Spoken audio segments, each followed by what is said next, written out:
نحمده ونصلي على رسوله الكريم أما بعد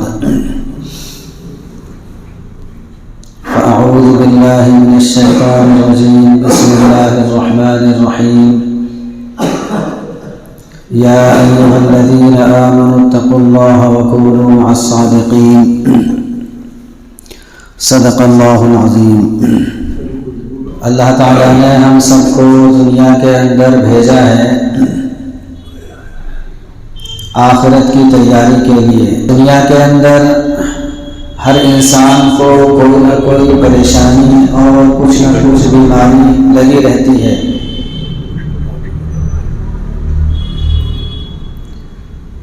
اور اللہ تعالیٰ سے جس کا تعلق جتنا مضبوط ہوگا اور نبی سے جس کا تعلق جتنا قوی ہوگا اور مضبوط ہوگا تو اللہ کی طرف سے اس پر آزمائش بھی زیادہ آئیں گی، اور سب سے زیادہ اس کو آزمایا جائے گا۔ حدیث پاک میں ہے اشد الناس بلاء الانبیاء ثم الامثل فالامثل، کہ لوگوں میں سب سے زیادہ مصیبتوں کا سامنا کرنے والے اور بلاؤں کو جھیلنے والے سب سے زیادہ انبیاء کرام کی جماعت ہوتی ہے۔ اس کے بعد جو انبیاء کرام کے جتنا قریب ہوگا دین کے اعتبار سے، اللہ تعالیٰ کی طرف سے اس پر آزمائشیں اتریں گی۔ بلکہ ایک حدیث میں تو اتنا ہے کہ اللہ تعالیٰ جس بندے سے محبت کرتا ہے اس پر آزمائشیں اور بلائیں بارش کی طرح اترتی ہیں، بارش کی طرح نازل ہوتی ہیں۔ اب یہ جو بلائیں اور مصیبتیں ہیں ان سے کوئی شخص خالی نہیں، چاہے اس کا تعلق کسی بھی شعبے سے ہو، چاہے وہ ایمان والا ہو یا ایمان والا نہ ہو۔ دنیا کے اندر کوئی بھی ایسا شخص نہیں ہے جس پر آزمائشیں نہ آتی ہوں اور جو بیماری اور تکلیف کا سامنا نہ کر رہا ہو۔ کسی کو کسی اعتبار سے پریشانی ہے تو کوئی دوسری بیماری میں مبتلا ہے، اور کوئی کسی اعتبار سے پریشان ہے، کوئی ذہنی اعتبار سے پریشان ہے تو کوئی مال و دولت کے اعتبار سے پریشان ہے، اور کوئی صحت اور جسم کو لے کر پریشانی میں مبتلا ہے۔ الغرض دنیا کا ہر شخص کسی نہ کسی پریشانی اور بیماری میں مبتلا ہے۔ اب یہ دیکھنا ہے کہ کون سی بیماری اور کون سی تکلیف یہ اللہ تعالیٰ کے قریب کر دے گی، اور کون سی تکلیف اور کون سی بیماری اللہ تعالیٰ سے دور کر دے گی۔ جب ہم دیکھتے ہیں تو ہمیں پتہ چلتا ہے کہ یہ بیماریاں اور پریشانیاں جو اللہ کی طرف سے آتی ہیں یہ دو قسم کی بیماریاں ہیں اور دو قسم کی پریشانیاں ہیں۔ ایک پریشانی اور بیماری تو وہ ہے جو بندے کو اللہ تعالیٰ کے سے قریب کر دے گی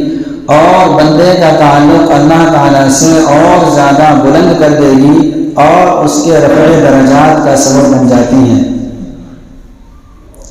ایک وہ حالات ہیں جو بندے کو اور زیادہ اللہ تعالیٰ سے دور کر دیتی ہیں، گویا کہ وہ اللہ تعالیٰ کی طرف سے عذاب ہے، قہر ہے۔ تو ایک بیماری تو اللہ کی طرف سے انعام ہے، اور ایک بیماری اللہ کی طرف سے قہر اور عذاب ہے۔ اب اس کی پہچان کیسے ہوگی کہ کون سی بیماری اللہ کی طرف سے رحمت اور انعام ہے اور کون سی پریشانی اللہ کی طرف سے عذاب اور قہر الہی ہے؟ تو بزرگوں نے لکھا ہے اور علماء کرام نے اس کی وضاحت کی ہے کہ ہر وہ بیماری کہ جس بیماری میں اللہ تعالیٰ یاد آ جائے اور اللہ کی طرف اور زیادہ رجوع ہو جائے، نمازوں کا اہتمام اور ہو جائے، نوافل کی کثرت ہو جائے، قرآن کریم کی تلاوت میں اضافہ ہو جائے، یہاں تک کہ اللہ تعالیٰ کی طرف رجوع اور زیادہ بڑھ جائے تو سمجھ لینا کہ یہ بیماری اور یہ پریشانی اللہ کی طرف سے رحمت ہے۔ اللہ اس بندے سے محبت کرتا ہے، اللہ اس بندے کو اونچے مقام پر پہنچانا چاہتا ہے کہ جس کی بنیاد پر اللہ تعالیٰ نے اس کو بیماریوں میں، اس کو پریشانیوں میں مبتلا کیا ہے۔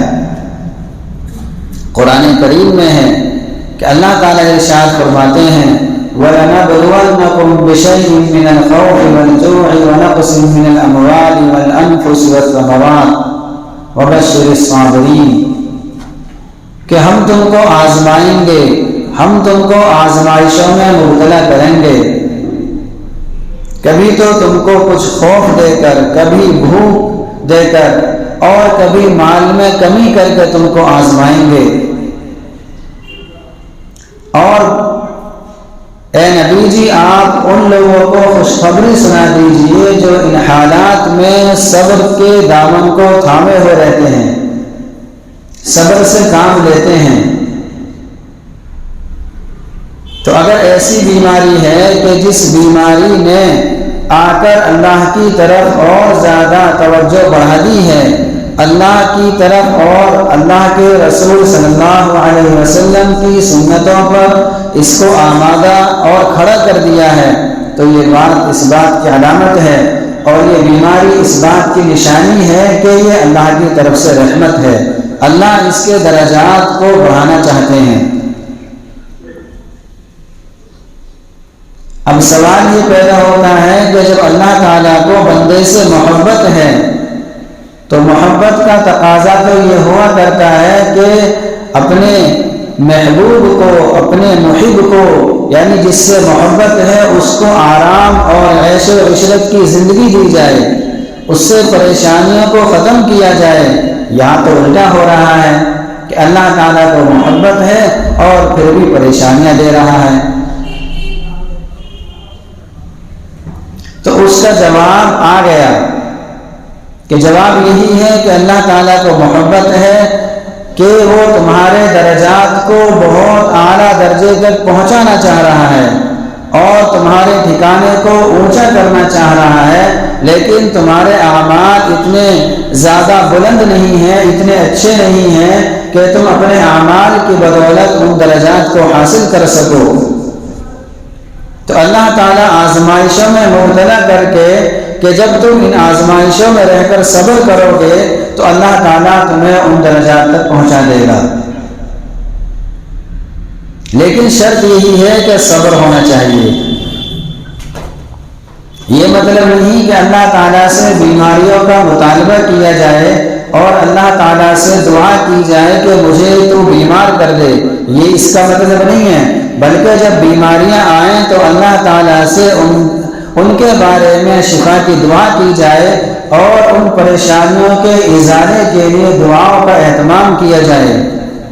کہ اللہ مجھے یہ بیماری ہے، یہ پریشانی ہے، میں اس بیماری کو اور اس پریشانی کو برداشت نہیں کر سکتا، میری برداشت سے باہر کی چیزیں ہیں، اللہ تو مجھے ان بیماریوں سے نجات دے دے۔ صبر کرتا رہے، شکوہ شکایت نہیں ہونی چاہیے کہ کیا میں ہی ملا تھا اللہ تعالیٰ کو بیماری دینے کے لیے، کیا میں ہی ملا تھا کہ اللہ تعالیٰ نے مجھے پریشانیوں میں مبتلا کر دیا۔ اگر کوئی شخص ایسا کر رہا ہے اور اللہ تعالیٰ کی شکایتیں کر رہا ہے، لوگوں سے یا خود سے شکایت کر رہا ہے، تو سمجھو یہ بیماری اس کے لیے رحمت نہیں بلکہ یہ بیماری اس کے لیے قہر اور عذاب خداوندی ہے۔ یہ بیماری اب دوسری قسم میں آ جائے گی۔ ایک بیماری تو رحمت ہوتی ہے، ایک پریشانی تو رحمت ہوتی ہے، اور دوسری قسم کی بیماریاں اور پریشانیاں جو قہر خداوندی ہوا کرتی ہیں، اور اس کی علامت یہ ہوتی ہے کہ بندہ جس حال میں تھا دین کے اعتبار سے، تو پریشانیوں کے آنے کے بعد اور بیماریوں میں مبتلا ہو جانے کے بعد وہ بندہ اس حالت سے بھی گیا گزرا ہو جاتا ہے۔ پہلے نمازوں کا اہتمام تھا، بیماری آ گئی، نمازیں چھوڑ دی۔ پہلے دین کی فکر تھی کسی نہ کسی درجے میں، لیکن بیماریوں نے گھیر لیا تو اور زیادہ دور ہو گیا، اور شکوے شکایت کرتا پھر رہا ہے کہ مجھے اللہ تعالیٰ کو ستانے سے کیا مل رہا ہے۔ تو یہ دو قسم کی بیماریاں ہیں۔ اگر ہم یہ چاہتے ہیں کہ ہم اپنی بیماریوں کو اور پریشانیوں کو رحمت خداوندی مان کر سمجھ کر اپنے درجات کو بلند کرائیں، تو ضروری ہے کہ ہم ان بیماریوں پر صبر کریں۔ شکوے شکایت نہیں ہونی چاہیے، بلکہ اللہ کی طرف اور زیادہ رجوع ہونا چاہیے۔ حضرت تھانوی رحمۃ اللہ علیہ بہت بڑے اللہ والے گزرے ہیں اور بہت بڑے عالم گزرے ہیں، آپ کے قریب ہی کے تھے، تھانہ بھون کے، مظفر نگر کے قریب تھانہ بھون ہے، وہاں کے رہنے والے تھے۔ تقریباً 1000 کے قریب انہوں نے کتابیں لکھی ہیں، اور ایسی اہم کتابیں لکھی ہیں کہ بعد والے لوگوں کے لیے ان کا پڑھنا بہت ضروری ہو گیا ہے۔ اگر کوئی یہ چاہتا ہے کہ علم کے اندر مضبوطی پیدا کروں، اور اگر کوئی یہ چاہتا ہے کہ علم کی اور دین کی سمجھ بوجھ مجھے صحیح طریقے سے آ جائے، تو ان کی کتابوں سے فائدہ حاصل کرنا پڑے گا۔ تو بہرحال ہمارے اکابرین دیوبند ہر ایک کی شان ہی نرالی ہے۔ تو حضرت نے ایک واقعہ لکھا ہے کہ 2 شخص تھے، کسی شہر میں رہتے تھے، اور دونوں اتفاق سے بستر مرگ پر پڑ گئے، یعنی موت کے قریب ہو گئے۔ ایک یہودی تھا اور ایک ایمان والا تھا۔ اب جو یہودی تھا اس کے دل میں یہ بات آئی کہ مجھے مچھلی چاہیے، یعنی اس کی جو خواہش ہوئی مچھلی کھانے کی ہوئی خواہش۔ اور جو ایمان والا تھا اس کے دل میں خواہش ہوئی زیتون کھانے کی۔ اب اللہ تعالیٰ نے 2 فرشتوں کو حکم دیا کہ تم فلاں بستی میں جاؤ، اور جو یہودی ہے اس کے گھر پر تالاب ہے، وہاں جا کر تم مچھلی چھوڑ دو، تاکہ وہ مچھلی کھا کر اپنی خواہش پوری کر لے۔ اور دوسرے فرشتے سے یہ کہا کہ تم فلاں گھر پر جاؤ، وہاں ایک ایمان والا ہے اور وہ بستر مرگ پر پڑا ہوا ہے، اس کی الماری میں زیتون کا تیل ہے، اس کو ضائع اور برباد کر دو۔ اب یہ دونوں فرشتوں کو الگ الگ حکم ہوا، راستے میں ملاقات ہو گئی، اور ایک دوسرے سے معلوم کیا کہ تم کس کام کے لیے جا رہے ہو۔ دونوں نے بتایا، ایک نے بتایا کہ ایک یہودی ہے، اس کے لیے مچھلی کا نظم کرنے جا رہا ہوں، دوسرے نے بتایا جو نظم پہلے سے ہے اس کو برباد کرنے جا رہا ہوں، حالانکہ وہ ایمان والا ہے۔ دونوں فرشتے بڑے حیران ہوئے کہ ایمان والے کے پاس جو نعمت ہے اس کو تو برباد کیا جا رہا ہے، اور یہودی کے پاس نعمت نہیں ہے، اس کا انتظام کیا جا رہا ہے۔ بہرحال اللہ تعالیٰ کا حکم تھا، اور دونوں فرشتوں نے اللہ تعالیٰ کے حکم کو پورا کیا، اور جب واپس جا کر اللہ کی بارگاہ میں پہنچے ہیں تو اللہ تعالیٰ سے عرض کیا کہ اللہ تعالیٰ یہ بات سمجھ میں نہیں آئی کہ ایک ایمان والا ہے، آپ کی عبادت کرتا ہے اور آپ پر ایمان رکھتا ہے، آپ نے اس کی نعمت کو ختم کروایا ہے، اور موجود تھی اس کو ختم کروا دیا، ضائع کروا دیا، برباد کروا دیا۔ ایک وہ شخص ہے جو آپ پر ایمان بھی نہیں لاتا، آپ اس کے پاس ایک دولت نہیں تھی، ایک نعمت نہیں تھی، آپ نے اس کا انتظام کرا دیا۔ بات سمجھ میں نہیں آ رہی، اس لیے کہتے ہیں اللہ تعالیٰ کی حکمت کو ہر کوئی سمجھ لے، یہ کوئی ضروری نہیں ہے۔ فرشتوں کو بھی سمجھ میں نہیں آ رہی ہے بات، تو اللہ تعالیٰ نے فرمایا اے میرے فرشتوں، میری حکمتوں سے تم واقف نہیں ہو سکتے، میری حکمتوں کو تم جان لو، ایسا کوئی ضروری نہیں ہے۔ پھر جواب دیا کہ بات دراصل یہ ہے کہ میرا معاملہ اہل ایمان اور جو غیر اہل ایمان ہیں ان کے ساتھ الگ الگ ہے۔ جو مجھ پر ایمان نہیں لاتے وہ بھی دنیا میں بہت سے اچھے کام کرتے ہیں، وہ خیرات کرتے ہیں، صدقے دیا کرتے ہیں، دوسروں کی ضرورتیں پوری کرتے ہیں، تو میرا معاملہ ان کے ساتھ یہ ہے کہ میں ان کی ان اچھے کاموں کی وجہ سے ان کو میں دنیا ہی میں اجر دے دیا کرتا ہوں، اور دنیا ہی میں ان کو میں بدلہ دے دیا کرتا ہوں۔ ابھی جو شخص یہودی ہے اس نے بہت اچھے کام کر رکھے تھے، اس کے سارے اچھے کاموں کا بدلہ میں نے چکا دیا تھا، بس ایک بدلہ رہ گیا تھا، اس لیے میں نے چاہا کہ جب یہ میرے پاس آئے تو کوئی اس کا اچھا کام ایسا نہ ہو، ایسا نہ بچے جس کا بدلہ میں نے دنیا میں نہ دے دیا ہو، اس لیے میں نے اس کے لیے ایک نعمت کا اور اس کی خواہش کو پوری کرانے کا نظم کرا دیا۔ اور جو ایمان والا تھا اس سے جو اس نے کام کیے تھے، نیک اعمال کیے تھے، اس کے درجات مجھے بہت اونچے کرنے تھے، اور اس سے جو خطائیں ہوئی تھی ان کو مجھے معاف بھی کرنا تھا۔ تو اس کی جو خواہش تھی، اس کی خواہش کو میں پامال کرایا،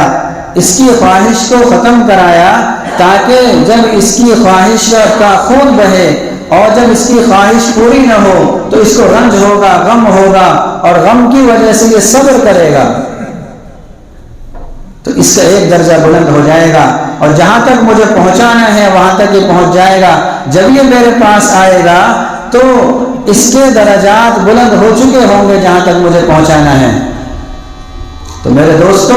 اللہ تعالیٰ جو ہمیں آزماتا ہے، اللہ تعالیٰ جو ہمیں بیماریاں اور پریشانیاں دیتا ہے، ہمیں ان بیماریوں سے اور پریشانیوں سے گھبرانا نہیں چاہیے، بلکہ اس پر ہمیں صبر کرنا چاہیے، شکوے شکایت سے اپنے آپ کو باز رکھنا چاہیے۔ بعض مرتبہ ایسا ہوتا ہے کہ ہماری زبان سے ایسے الفاظ نکل جاتے ہیں جن کی وجہ سے ایمان بھی سلب ہو جاتا ہے اور ایمان بھی خطرے میں پڑ جاتا ہے۔ یعنی آدمی اتنا پریشان ہو جاتا ہے اور پریشانی کے عالم میں وہ ایسے الفاظ اپنی زبان سے نکال دیتا ہے، اس کا ایمان بھی گیا۔ تو یہ بیماری اور یہ پریشانی اس کے لیے قہر خداوندی بن کر ثابت ہو گئی۔ دنیا میں لوگ اس کو ایمان والا سمجھ رہے ہیں، لیکن اس بیماری کی وجہ سے اور زیادہ اللہ تعالیٰ سے دور ہو گیا، اور یہاں تک کہ اتنا دور ہو گیا کہ ایمان کی فہرست سے ہی اس کو نکال دیا گیا۔ ابھی اللہ تعالیٰ کے پاس جا رہا ہے، کفر کی حالت میں جا رہا ہے۔ اس لیے جب ہم پر حالات آئیں، اور ایسا کوئی انسان نہیں ہے جس پر حالات نہ آئے، یہ بھی طے ہے۔ ہمیں کتنا ہی اچھا دکھائی دے رہا ہو مال کے اعتبار سے، اگر کسی کو مال دیا ہے تو صحت نہیں دی، صحت دی ہے تو مال نہیں دیا، مال بھی ہے صحت بھی ہے لیکن گھریلو کچھ پریشانیاں آ گئی، یا باہر کے اعتبار سے کچھ پریشانیاں آ گئی، بہرحال کچھ نہ کچھ پریشانیاں ہیں، چاہے کم ہو زیادہ ہو، کسی کو کم کسی کو زیادہ، بس اتنا فرق ہے، لیکن کوئی پریشانی سے آزاد ہو جائے دنیا میں نہیں ہو سکتا۔ اس کے لیے تو اللہ تعالیٰ نے ہمارے لیے جنت بنائی ہے، ہمیں جنت میں جانا ہے، اور جنت میں جانے کے بعد ساری پریشانیوں کا خاتمہ ہو جائے گا۔ اس لیے سبھی حضرات ان باتوں پر توجہ دیں، اور جو پریشانیاں آ رہی ہیں ان پر صبر کریں، اللہ کی طرف رجوع کریں، اللہ سے مانگیں، استغفار کریں، گناہوں سے ہم توبہ کریں، تاکہ جب ہم دنیا سے جائیں تو اللہ تعالیٰ کی بارگاہ میں ہم پاک صاف ہو کر جائیں۔ اللہ تعالیٰ مجھے بھی اور آپ سبھی حضرات کو ان تمام باتوں پر عمل کرنے کی توفیق نصیب فرمائے۔ آمین۔ وآخر دعوانا الحمدللہ رب العالمین۔